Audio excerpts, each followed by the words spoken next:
So right now, PlayStation Studios has basically released a new looter shooter or arena shooter or whatever you want to call it. It's very hard for me to play a lot of these games. Some of you know or may not know I'm a Tom Clancy's The Division player. That's the shooter you will see me play. I've played the first game since 2016. In fact, I even create content, depending on where you're watching this particular video, for a while. The new game that has just been released, which is called Concord, is facing a very serious issue. And this is from the economics of time, the economics of opportunity cost, or scale of preference, whatever you want to call it, or whatever economic term you want to use. Concord is facing stiff competition. That's the simplest way that I can put it. Let's go ahead and talk about this in this video because I strongly believe that many folk are not necessarily in the, frame of mind that one thing about a lot of these live service games is they have like this hit or miss window, and their hit or miss window is very, very, short in many cases. I mean, you really have to knock it out of the park. In fact, as somebody who's also a DC fan, I remember when Suicide Squad was coming, I made multiple videos saying that many people were not going to like that game. That game was going to see some heavy resistance because its audience that it was targeting and the broader audience were basically on different wavelengths. What do I mean? Look at Steam's top sellers right now. It is inundated with a lot of free-to-play games. And we're going to relegate this video to Steam on PC because I think that will give me the best possible data I can get my hands on.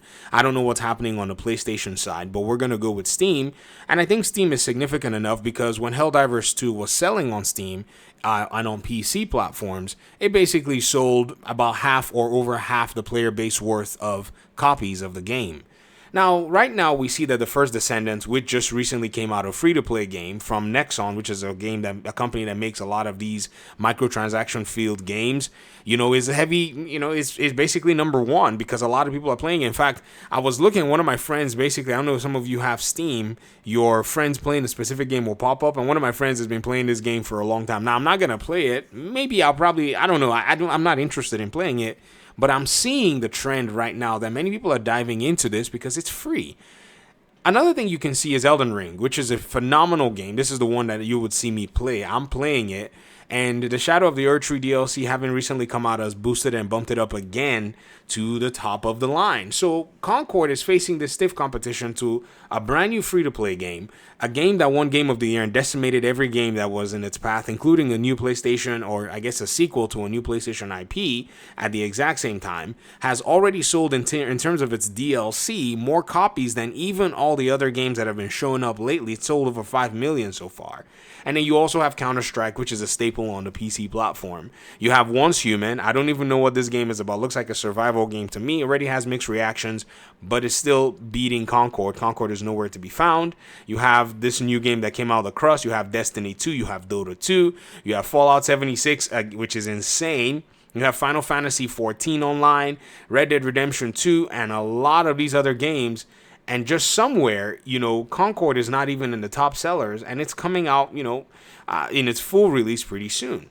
The simple fact is Concord is a game that is asking you for money and has not necessarily, in my opinion, done anything to show that it is worth taking your money in any way. Because if you look at games like Overwatch, which is one of the free games that's out there, you look at other free-to-play titles, these titles already provide for many people, what it is that they will probably come and get in Concord.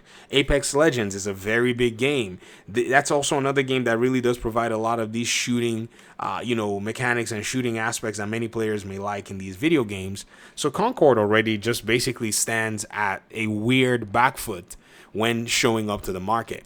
And this is not even, pointing out other titles that players are engaging, which are paid titles that are also bringing new content and have basically successfully engaged in drip feeding their content that the, communities that are engaging in them are about to start enjoying again. You may be wondering, like, who? Well, Street Fighter 6 is a very monumental game on PC as well as Mortal Kombat 1. If you look very carefully, MK1 is ready to add Takeda to the roster.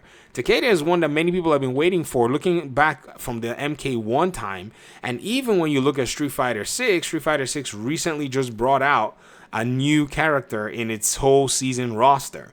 Which in fighting game world, what that means is we're about to deal with 6, 7, 8, 10 weeks of hype around a single character, and then everybody can then go back to what it is that they were doing. So again, all of these, little factors to me provide this competitive stress that if PlayStation decides that they want to come into this space of doing live service games, they really need to hinge on a very core aspect of the community or make a phenomenal game at the end of the day. Because if they're coming in and they're asking for $40, that's insane, man. I don't know who they expect to pay $40 for this particular game when the market is saturated with a lot of other games, be it free to play, be it other paid titles or established paid titles. It's just something that, I don't think they really did factor in when they were considering the market. And you can't factor a market 5 years in advance. You make a game based on the trends or based on what it is you're wanting the game to achieve from a commercial perspective. But it seems like this commercial bet may not pay off. But I don't want to conclude that this is going to fail. I've seen other people conclude that, it's going to fail. I'm going to have to just wait. But, you don't have to be a rocket scientist to see, the signs on the wall. It's really weird. But at the end of the day, this is the major economic aspect that's facing this particular game called Concord right now.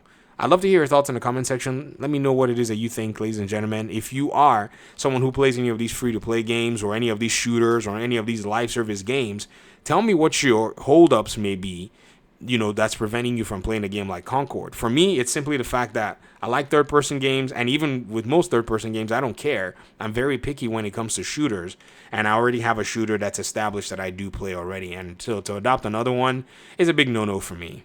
Let me hear what you think. Like I said, peace out.